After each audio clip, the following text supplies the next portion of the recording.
Hello everyone, thanks so much for tuning in. I am thrilled that you'll be joining us for Mining the Pharaoh's Jewels, a story from Wadi el-Hudi. I'm Kate Liszka. I am the director of the expedition to Egypt at the site of Wadi el-Hudi, and this is an amazing place where the ancient Egyptians actually mined amethyst. It was the largest amethyst mine in the entire ancient world. And today we're going to be talking about not only how they mine the amethyst, but how they organize the expeditions to get this gorgeous jewelry.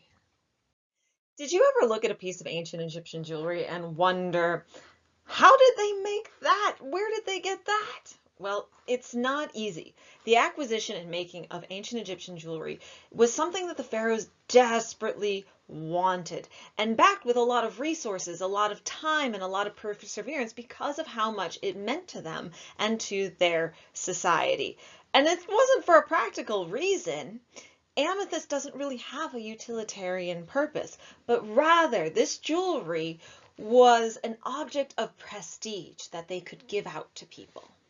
So today we're going to be looking at how the pharaohs did this 4,000 years ago in a series of amethyst mines from Wadi el-Hudi. And at the start, these missions seem to be impossible because of the very, very harsh environment that they had to face and the fact that they are incredibly far from the Nile.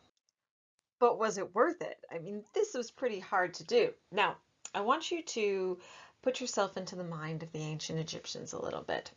In ancient Egypt, purple was not normal. Most things were not purple, and they didn't even have a word for the color purple.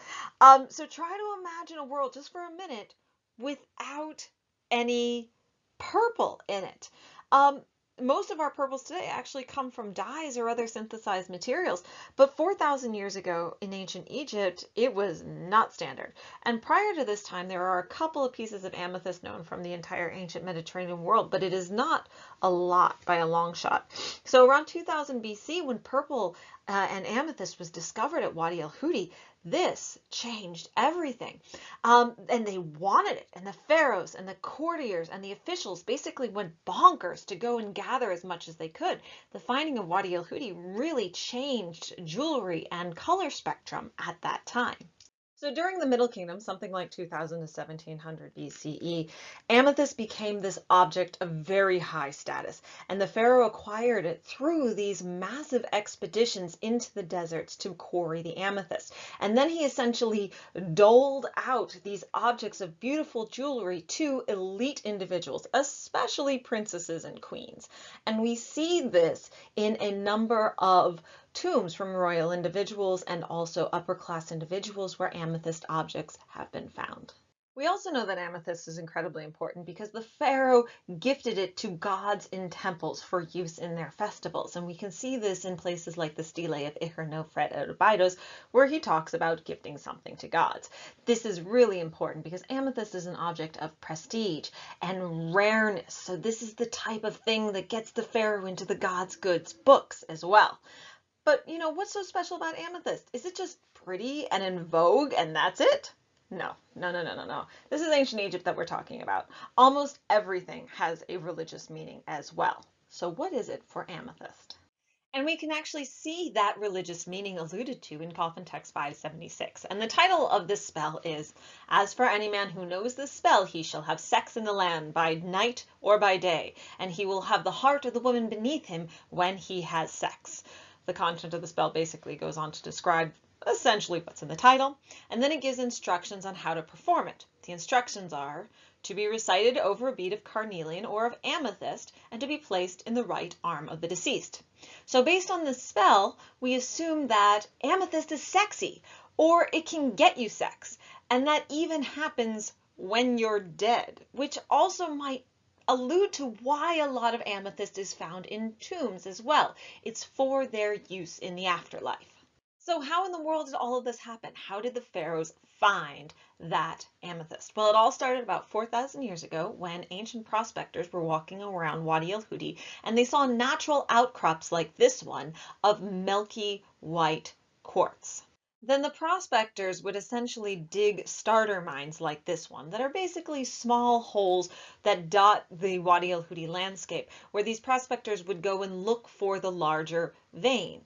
Milky quartz and amethyst are essentially the same stone. Amethyst is essentially purple quartz, so they'd follow the white to see if they could find purple. And when they found a large enough vein, that's when they would tell other people about it. So when substantial veins of amethyst were found at Wadi el-Hudi, the world was changed. This new red, arid, rocky, almost Martian-like landscape was now on the radar of the ancient Egyptians, and it became an incredibly important place.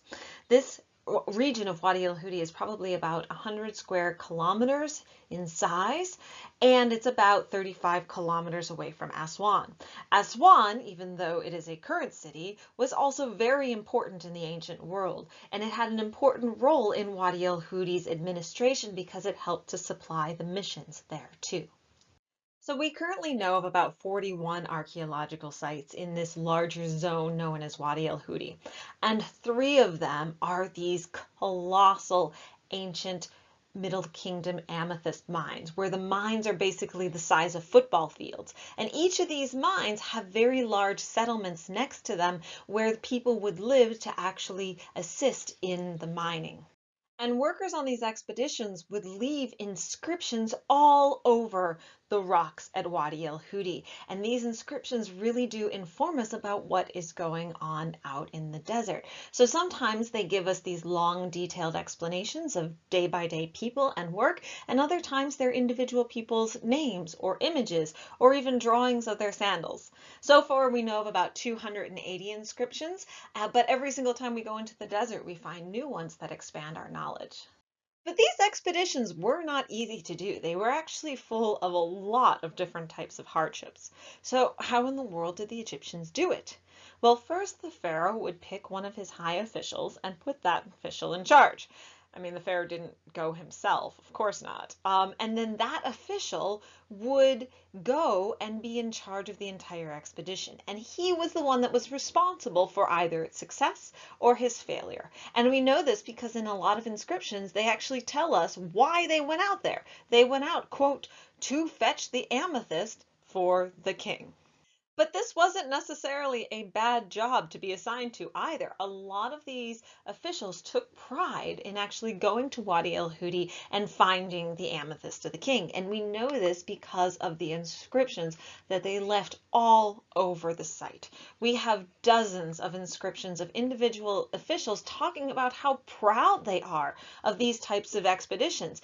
And they would put these specific inscriptions around the site so that they were there for history, so that they were there for bragging rights. And very often they would put these inscriptions upon the thoroughfares where a lot of the workers would actually walk, whether it was to and from where they lived to where they worked or in other locations of heavy traffic, so that the inscriptions also bragged about the officials, and the ones with the names of the pharaoh on it acted as projections of authority. So when the pharaoh would order an expedition, they would go and they would get the amethyst. But these expeditions were effectively temporary and infrequent. And we're still trying to sort out how long an expedition would actually have taken place, whether it was a couple of months or maybe even a full year, as one particular inscription tells us. We also don't know when during the year these expeditions actually took place. Now, I would tell you that you should go sometime between November and March when the weather is a lot cooler, and it only gets to 100 degrees by, like 2 in the afternoon. But that's might be my modern sensibility speaking. They could have gone at any time of the year. But when you go at other points of time, there are other hardships as well. So for instance, in May 2014, our team had the fortune of being out there in May. And not only was it extraordinarily hot, but on one day when there was no wind at all, sandflies basically arose out of the desert and ate us alive. It is a really harsh environment. Now, inscriptions tell us a lot about who actually went out to Wadi el-Hudi to do this work, and they can tell us that up to 1,500 people were part of one expedition. And normally historians are like, oh yeah, well, 1,500 people went out to Wadi el-Hudi. But as an archaeologist, you need to look at the individual settlements and say, does 1,500 people actually work here? And I will tell you that no, it doesn't. 1,500 people cannot fit into Site 9 or Site 5 or Site 4 or even any of the other locations. So how in the world does this number actually work? Archaeology needs to balance and explain and bring to life what we see in these inscriptions. Well, I don't think the number's fallacious. My idea is that this 1,500 might actually represent all of the people that were part of the expedition during their entire duration. So, for instance, we have workers, we have officials, we have policemen, all of whom need to be accounted for. We also have multiple archaeological sites that we're pretty sure were used at the same time. So maybe they actually opened up sites 5 and 9 simultaneously. And in addition to that, you also have to supply these missions. So all told, perhaps we can actually get to the number 1,500. Now, a large part of that 1,500 person number might also be the caravans that were required to supply these settlements frequently, perhaps even daily, so that the people there don't die. We're not really sure, but it was regular, right? And it would have been a massive donkey caravan bringing them things like food and water and other supplies and taking things back to the Nile Valley too. On the other side, Aswan would have been a major place where these caravans would have been supplied also. And we learn about these caravans actually from the inscriptions, but also from other archaeological evidence too. Animal bones also support the idea of these regular caravans of donkeys from Aswan because we see that a major staple of the workers' diets was actually fish and sheep, neither of which are actually found in the desert and would have had to have been brought to them. We also have a lot of gazelle bones demonstrating that they were also hunting in the desert to supplement their diet of things brought from the Nile. Now, these ancient caravans probably also had to supply all of these people at these larger mines with water too. Despite the fact that we've looked for it, we can't actually find any wells near the areas of large settlement and large mining activity. Now, there might be a well out at Site 8. We're not positive yet, but that's still a good 5 kilometers or 4 kilometers away from the main areas of mining. So these caravans might have been trekking in water, 5 kilometers, that's a long way. And if Site 8 isn't actually a well, we're not sure yet, were they actually bringing water the entire way in from the Nile? That seems a bit extreme, but at the same time, if you really want amethyst, you will go to the extremes to make it happen. Water is clearly the most precious commodity out in the desert. And at Wadi el-Hudi, we actually see a lot of evidence of the administration controlling water more than almost anything else. There's specific water depots where they have segregated the water. There are administratively protected areas that normal people can't really get into without crossing past where soldiers would sit. And that is also where you find a lot of broken water jars. The administration seems to have been hoarding the water and rationing it, as they would need to if it was actually being brought in a substantial distance. In addition to the laborers and the administrators, we also have a lot of evidence of police or soldiers out at Wadi el-Hudi too. This would have been a large part of their force. And it was their job essentially to sit on mountaintops or on the tops of rock pinnacles to essentially watch the surrounding landscape for something and to be aware of things. And the largest soldier lookout is actually at the very pinnacle of Site 6 that you see in the lower left-hand corner. From this point, you can see the full area of Site 5, of Site 9, the road back to Aswan, and most of the road that leads to Site 4 as well. It was a great place to watch the surrounding area. But the soldiers sitting at the top probably would have been bored with, hey, look out in the desert and tell me what's happening. And so in their sheer boredom, they actually spent their time drawing a lot of pictures of soldiers on the rocks at the top of Site 6 too. And these are very endearing. There are some 100 inscriptions at Site 6 that all reflect this soldiering class. Sometimes you have their names, their titles, their images, or just sometimes their sandals or lines. Now, our soldiers are not the first people to ever draw inscriptions out at Site 6 either. They were probably inspired by a group of pastoral nomads who had been there 1,000 years earlier, around 3000 BCE, and they had drawn a number of things like, oxen and cow and cattle and other things. The environment had since changed since 5,000 years ago to 4,000 years ago, so despite the fact that we've looked for them, we haven't been able to find any contemporary evidence of pastoral nomads. But 5,000 years ago, they did draw these inscriptions. And then 4,000 years ago, our soldiers showed up at this hilltop, and they were inspired because graffiti begets other graffiti, and so they too drew their soldiering inscriptions next to them. But they also endearingly integrated themselves into the earlier images too. So for instance, here you can actually see our 4,000-year-old soldier with his staff, but he is actively spearing an animal that was created 1,000 years before him. And this isn't the only one either. In this particular image, you see a 5,000-year-old sheep and some 5,000-year-old people, but over on the left-hand side, you see one of our soldiers with a feather in his hat. He has an axe in his right hand, and he's grabbing the sheep by its tail so that he can smite the sheep as well. So, a lot of fun how these soldiers interact with their natural environments. But the presence of all of these soldiers also begs the question, why do you need them? What is their job really out there in the desert to do? I mean, you're 35 kilometers into the desert. There's absolutely no way that there's going to be some giant Nubian army marching up to attack you and steal what you're taking. So that's kind of out of the question. So what's their point? Are they there to protect from bands of pastoral nomads that actually might try to attack the settlement? Maybe, but we've looked for pastoral nomads, and so far we have not found any contemporary interactions with them, although we are still always checking. Maybe they're protecting from attacking animals.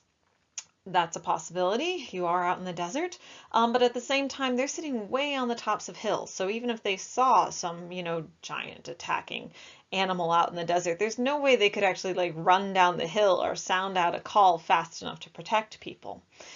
So what are they doing? Perhaps they're actually not protecting the workers, but rather watching the workers. So we actually have an active debate among the team at Wadi el-Hudi, and we don't know if we are working in a place where the laborers are paid well and they're skilled and they're happy to be there and everybody's working together and for them, or if we're actually looking at a prison labor camp with people who are unhappy to be there. And if it's the latter, then perhaps the soldiers are there to actually make sure that these guys out in the desert don't, run away. Now, we also know that the laborers out at Wadi el-Hudi were both Egyptian and sometimes they were Nubian. And we see this in an inscription like this one, WH 143, also known as the Stele of Horus. At the bottom it says, "As for every Yuan bowman of Ta Seti," that's a type of Nubian who was brought out to Wadi el-Hudi, "his work as a slave is only done because of the terror inspired by this god." It refers to King Senwosret I at the time. And so the argument looking at this type of stele is that the people working out there, especially Nubians, were brought in as a prison labor force, perhaps. However, we also have contradictory evidence too. So for instance, this one, Wadi el-Hudi 4, which is from the reign of Montuhotep IV, a little earlier, it also talks about Nubians coming out to Wadi el-Hudi. Here it says, "All the Nehezi," meaning Nubians, "of Wawa, Ta Seti, and the northern and southern parts," basically came out to work. Here they are just integrated into the standard force and not necessarily there because of the terror of the king. So it is a very different type of literary take at these inscriptions.